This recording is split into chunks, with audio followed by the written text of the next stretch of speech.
Hi students, cam cafe में आपका स्वागत है। आज मैं मात्र 15 मिनट में आपको ठोस अवस्था का सारा न्यूमेरिकल्स करने का तरीका बता रहा हूँ 15 मिनट में। और एक चीज़ ध्यान दीजिएगा कि ठोस अवस्था एक ऐसा चैप्टर है जहाँ से आपके बोर्ड की परीक्षा में 5 मार्क्स का और किसी भी एंट्रेंस परीक्षा में भी मिनिमम एक क्वेश्चंस कंपल्सरी रहता है। तो 5 मार्क्स का जो आता है उसमें आपका एक न्यूमेरिकल ज़रूर पूछेगा, एक न्यूमेरिकल्स ज़रूर पूछेगा। वो न्यूमेरिकल कैसे हम लोग करते हैं उस चीज़ को मैं दिखा रहा हूँ। तो सबसे पहले हम देखें न्यूमेरिकल्स किन किन चीज़ों पर पूछता है। ठोस अवस्था का न्यूमेरिकल प्रायः पूछता है घनत्व के ऊपर। तो केमिस्ट्री में न्यूमेरिकल्स इतना सरल होता है कि आप फॉर्मूला रखिए और डेटा को रखिए, डेटा रखने के बाद आप सॉल्व कर दीजिए, आंसर आपके सामने है। तो जैसे पहला जो सबसे इम्पॉर्टेंट टॉपिक्स है वह घनत्व। घनत्व का हमें फॉर्मूला मालूम है कि घनत्व बराबर होता है Z into M into NA cube. यहाँ पर क्या क्या चीज़ है?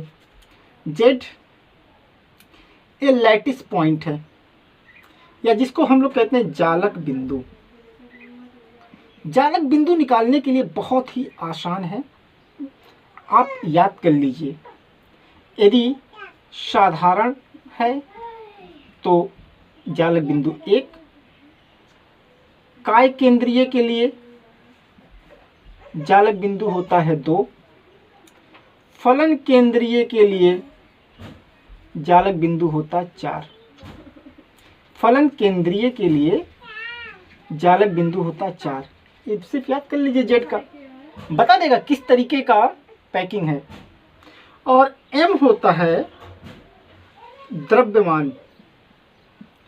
द्रव्यमान में प्रायः देता है, यदि परमाणु देगा तो परमाणु द्रव्यमान लेंगे, और यदि अणु देता है तो अणु द्रव्यमान लेंगे। अभी मैं एक सम्स ले रहा हूँ, उसको मैं लेकर करवाऊंगा। Na होता एवोगैड्रो संख्या, एवोगैड्रो संख्या जिसका मान आप लोगों को मालूम है कि होता है 6.023 10⁻23। और A होता है फलक की लंबाई, जिसको हम लोग इंग्लिश में कहते हैं एज लेंथ। ये सारी चीज़ों को आप रख दीजिए और घनत्व तो आपको मालूम हो जाएगा। घनत्व को हम लोग रो से डिनोट करते हैं, रो से प्रदर्शित किया जाता है। तो एक छोटा सा मैं सवाल ले रहा हूं जिसमें कॉपर फलन केंद्रीय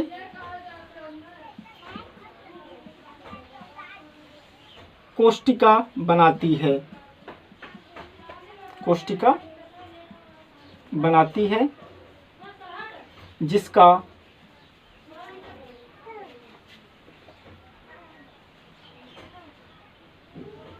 फलक की लंबाई या फलन की लंबाई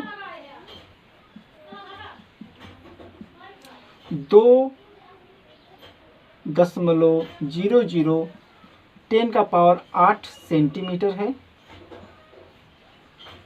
तो घनत्व ज्ञात करिए।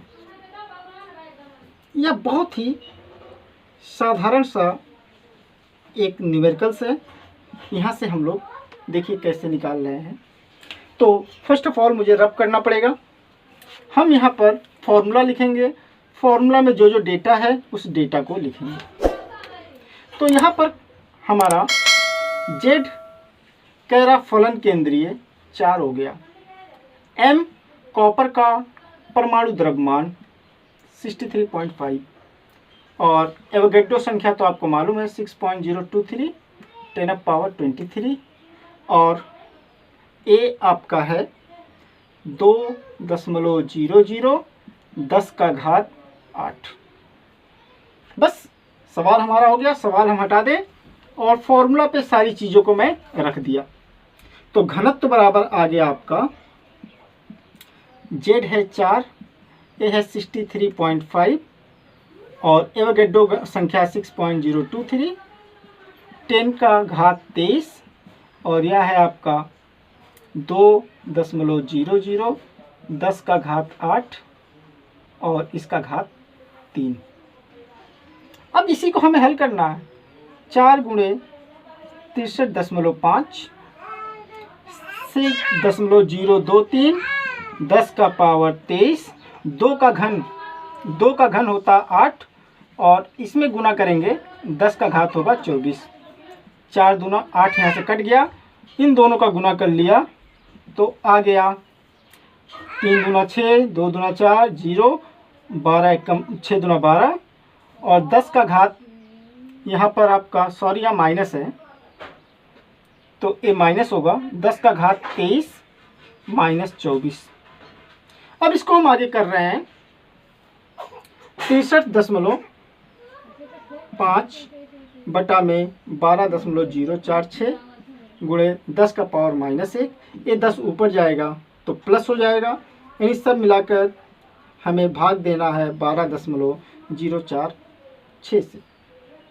भाग दे दीजिए और यहाँ पे हमारा जो भी आएगा उसको हम लिखेंगे ग्राम पर सीसी। सीसी का मतलब हुआ सेंटीमीटर क्यूब। और इस घनत्व के ऊपर प्रायः देखा गया है कि एक न्यूमेरिकल जरूर रहता है। हमारे पास यह दूसरे तरीके का सम्स है जिसमें कह रहा है x और y एक यौगिक बना रहे हैं जिसमें y प्रत्येक कोने पर एवं z फलन में पाया जाता है। तो यौगिक का सूत्र ज्ञात करें। बहुत आसान है, हमें जालक बिंदु यहाँ पर ज्ञात करना पड़ेगा। तो जालक बिंदु z होता है आपका 1/8 गुणे NC प्लस NB प्लस 1/2 गुणे NF प्लस 1/4 गुणे NE। NC मतलब कोने में कितना परमाणु है, NB मतलब काय के अंदर कितना परमाणु है, NF मतलब फलन के बीच कितना परमाणु है, NE मतलब भुजाओं पर कितने परमाणु है। तो यहाँ पर x फलन में पाया जा रहा तो x का संख्या होगा NB। तो यहाँ पर x के लिए z का मान क्या हो जाएगा NB काय में सिर्फ एक पाया जाता है, एक हुआ। y के लिए z का मान, y कह रहा है कि प्रत्येक फलन में पाया जा रहा और घन में कुल फलन होता है 6, यहाँ पे रखा 6 और इस फॉर्मूला पर तो मिला मेरा 3। अब मैं x और y का अनुपात निकाला हुआ 1:3 और फॉर्मूला हो गया xy3। बहुत आसान है। ठोस का न्यूमेरिकल्स इतना आसान है कि उससे ज़्यादा आसान और कुछ होता ही नहीं है। जस्ट आप फॉर्मूला दिमाग में रखिए, फार्मूला रखिए, जो भी वैल्यू दिया गया, जो भी मान दिया गया वहाँ पर रखिए और निकाल लीजिए। ये हमारा दूसरा तरीके का सवाल हुआ। अब मैं तीसरे तरीके का एक सवाल बताने जा रहा हूँ। हमारे दूसरा तरीके का सवाल है P और Q एक यौगिक का निर्माण कर रहे हैं जिसमें P जालक केंद्र पर एवं Q चतुष्फलकीय छिद्र में पाए जाते हैं। तो यौगिक का सूत्र ज्ञात करें। तो P को हम लोग मान लेते हैं, यानी जो जालक केंद्र पर पाए जाते हैं इसको मान लेते हैं। माना P की संख्या x ले लो। तो हम जानते हैं जितना भी P की संख्या होगा चतुष्फलकीय फलक ठीक उसका दोगुना होगा। तो चतुष्फलकीय फलक की संख्या हो गया, चतुष्फलकीय छिद्र की संख्या हो गया कितना, इसका दोगुना 2x। इसलिए Q की संख्या प्रत्येक छिद्र में है तो Q की संख्या हो जाएगा आपका 2x। अब आप P और Q का अनुपात निकाल लीजिए। x/2 2x और a आ गया 1/2। फॉर्मूला हो गया आपका या सूत्र हो गया P है 1 लेकिन Q है 2। इतना आसान होता है ठोस का कि आपका 3 नंबर, यदि आप चाहें तो 3 नंबर आपका कहीं गया नहीं हुआ, आपको मिलेगा ही मिलेगा, लेकिन करना पड़ेगा आपको। बिना किए हुए कुछ भी नहीं मिलता, इतना आसान होते हुए भी। और इस प्रकार हमने ठोस अवस्था का न्यूमेरिकल का टॉपिक्स ख़त्म कर रहे हैं। आप लोग ध्यान से पढ़िए। Best of luck, bye.